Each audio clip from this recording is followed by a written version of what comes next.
ছাত্র সমন্বয়ক সহ বিশেষত হাসানাত আব্দুল্লাহ এদের অনেক দোষ আছে। বিশেষ করে গতকালকে যখন 7টি কলেজ, ঢাকা কলেজ সহ তারা একটি আন্দোলনে নামে এবং তাদের 5টি দাওয়া নিয়ে তারা প্রবিসির সাথে কথা বলতেছিল, প্রবিসি তাদেরকে অবমূল্যায়ন করা এবং তাদের সাথে উদ্ধতপূর্ণ আচরণ করার কারণে তারা মূলত আন্দোলনে চলে আসে।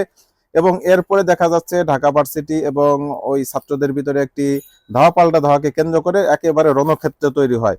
সেই রণক্ষেত্রে জীবনের মায়া ত্যাগ করে কোন নেতাকে আমি দেখিনি সে এমন কোন গ্যাঞ্জামের ভিতরে পৌঁছতে, অথচ হাসানাত আব্দুল্লাহ নিজের কোনো সিকিউরিটি নিশ্চিত না করেই সেই গ্যাঞ্জামের ভিতরে চলে গিয়েছেন এবং তাদেরকে শান্ত করতে চেষ্টা করেছেন। যদিও এর পিছনে অনেকের ইন্ধন থাকতে পারে যে কারণে তারা শান্ত হননি বা হাসানাত আব্দুল্লাহর কথা মানেননি, কিন্তু এতে হাসানাত আব্দুল্লাহর বিন্দু মাত্র কোনো ভাবমূর্তি ক্ষুণ্ণ হয়নি। বরং অনেকেই হাসানাত আব্দুল্লাহদের দোষ দেন, আমিও হাসানাত আব্দুল্লাহদের দোষ দিব যে নিজের সিকিউরিটি না নিয়ে কেন তিনি গ্যাঞ্জাম নিবারণ করতে যাবেন, তিনি কেন চাঁদাবাজিতে জড়ালেন না, তিনি কেন রাষ্ট্রীয় টাকা নষ্ট করতেছেন না, বা তিনি এখনো কেন বিভিন্ন জায়গায় যে বাণিজ্য হয়, চাকরি বাণিজ্য হয়, সেই চাকরি বাণিজ্যের সাথে তার কোনো সরাসরি সম্পৃক্ত নাই, অথবা সরাসরি সরকারি কোনো অর্থ লুটপাটের সাথে তার সরাসরি সম্পৃক্ত নাই। এরকম অনেক অনেক নানাবিধ অপরাধ আমার কাছে পরিলক্ষিত হয়। এই কারণেই মূলত আমি বলবো যে এই সমন্বয়করা অপরাধী এবং এই সমন্বয়কদের অনেক অপরাধ রয়েছে।